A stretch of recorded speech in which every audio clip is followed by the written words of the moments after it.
Assalamualaikum warahmatullahi wabarakatuh. Perkenalkan, nama saya Muhammad Afan Setiawan dengan NIM 3333220067 dari kelompok 8 Praktikum Pengendalian dan Penjaminan Mutu.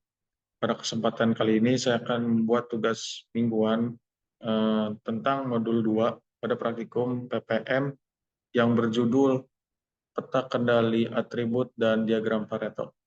Sebelum em, menyelesaikan soal, saya akan membacakan soal terlebih dahulu. Ya, saya akan membacakan soal tugas mingguan modul 2 shift 1. Soal pertama, PT PPM Sejahtera, perusahaan terkemuka di bidang plywood, menghadapi tantangan kualitas dalam 30 hari terakhir. Data menunjukkan adanya kecacatan pada sebagian produk, ukuran sampel yang diteliti sebanyak 150 sampel, tim produksi segera menyelidiki dan menemukan bahwa perubahan bahan baku menjadi penyebabnya. Perusahaan berfokus pada perbaikan proses dan memperkuat kerjasama dengan pemasok kayu. Dengan tekad mempertahankan reputasi, mereka berkomitmen meningkatkan kualitas produk. Berikut data jumlah defektif. Sini terdapat tabel pengamatan, tabel sampel dan defektif. Pengamatan dilakukan sebanyak 30 kali dengan sampel yaitu 150 sampel dengan nilai defektif yang berbeda-beda.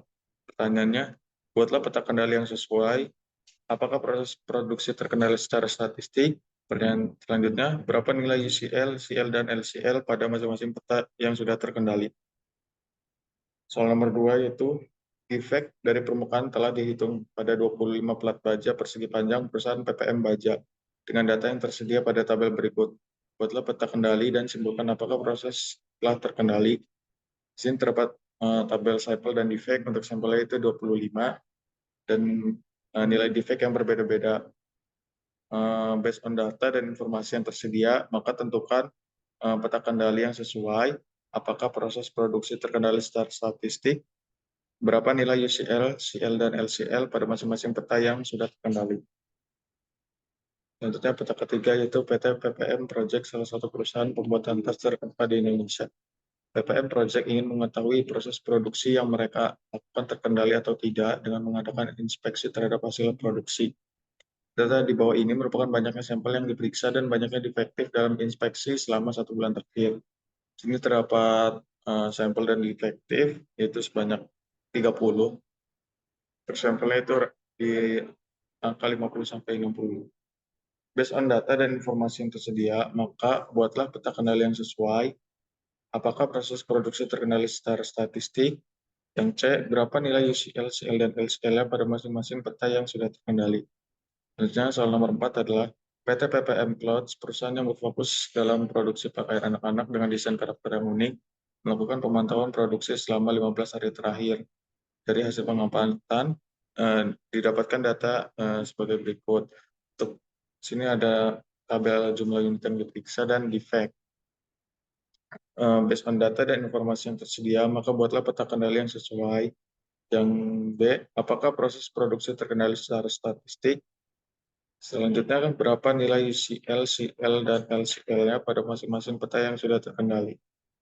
Soal nomor 5, perusahaan teknologi elektronik PT PPM Teknologi Jaya memiliki 7 jenis cacat pada produk-produk elektroniknya selama 30 hari terakhir. Berdasarkan data kecacatan yang ada, perusahaan ini tidak dapat memenuhi standar produksi. Berikut data jenis cacat yang menjadi sumber penyebab masalah. Ini terdapat 7 jenis cacat adalah layar retak, masalah baterai, kesalahan koneksi Wi-Fi, tombol tidak berfungsi, sistem operasi error, kamera rusak, dan suara tidak jelas. Selanjutnya, based on data dan informasi yang tersedia, maka berapa besar persentase masing-masing jenis cacat? Buatlah ke dalam bentuk diagram Pareto, bagaimana usaha yang dapat dilakukan agar cacat produk gadget tersebut dapat meminimalisasi. Ya, selanjutnya setelah membaca soal, maka dibuatlah data-data yang telah diketahui pada soal diubah atau dimasukkan ke dalam Microsoft Excel seperti ini. Ini terdapat 5 sheet, ada soal 1, soal 2, soal 3, soal 4, dan soal 5. Dengan tiap sheet berisikan data-data pada soal. Ini ada sampel dan defektif, soal 4 itu jumlah unit yang diperiksa dan defect. Soal 5 adalah jenis cacat dan jumlah cacat. Selanjutnya, setelah memasukkan ke dalam Excel, maka kita dapat menyelesaikan soal pada software RStudio. Ya, selanjutnya saya akan menjelaskan penyelesaian soal menggunakan RStudio.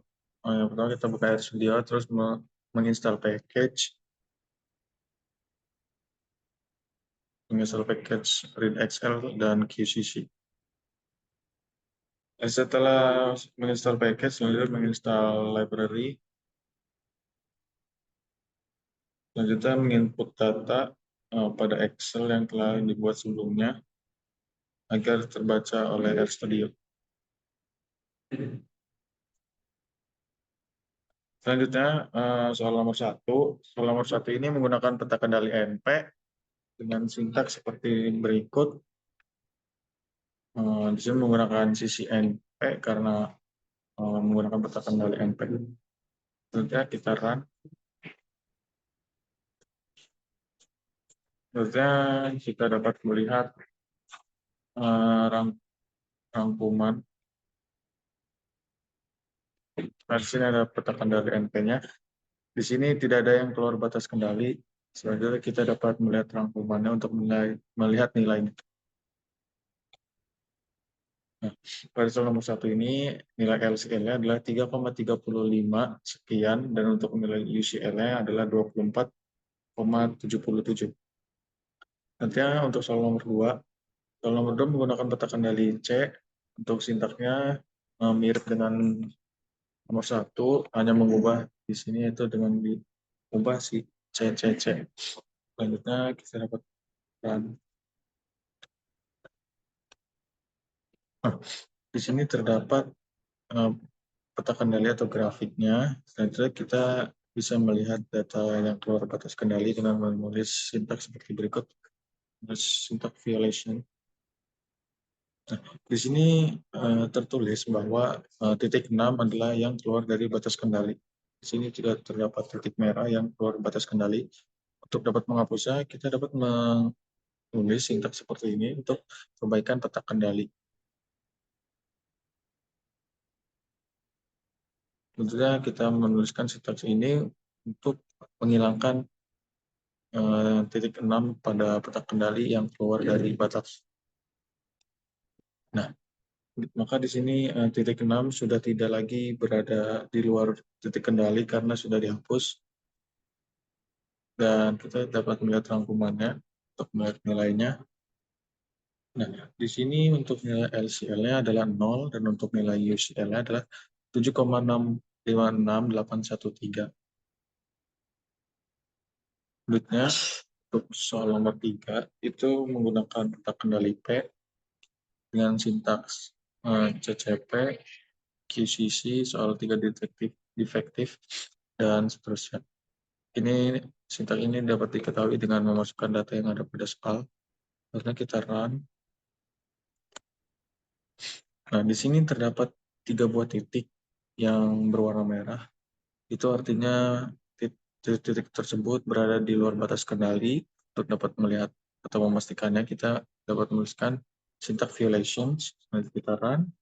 Nah, di sini tertera bahwa titik 3, 21, dan 26 berada di luar batas kendali. Ini harus kita hapus guna memperbaiki peta kendali dengan menulis sintaks seperti ini. 3 angka di dalam kurung ini adalah titik-titik yang berada di luar batas kendali. Nah, kita run. Ini kita menuliskan sintaks peta kendali perbaikan. Nah, di sini semua titik-titik berada pada batas kendali, tidak ada yang di luar.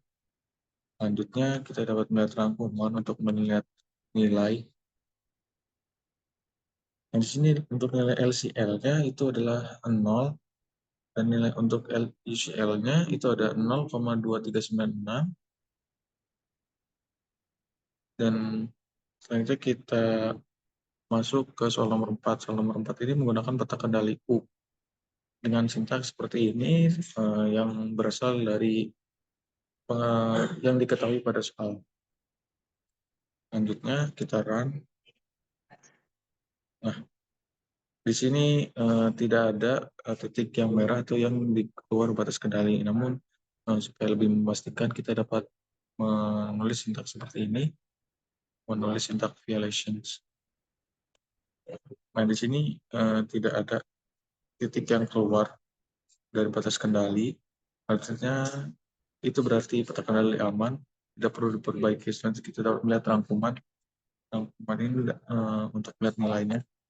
Nah, di sini terdapat nilai LCL. LCL itu adalah 0,034, 0,0596, 0,022 untuk UCL-nya, 0,337, 0,281, dan 0,318. Selanjutnya untuk nomor 5, soal nomor 5 ini adalah membuat diagram Pareto. Jadi kita dapat menuliskan soal atau sintak seperti ini kita pada soal dan akan muncul diagram Pareto seperti gambar di samping dengan keterangan masalah baterai itu frekuensinya adalah 13.134 dengan presentasi yaitu 24,71.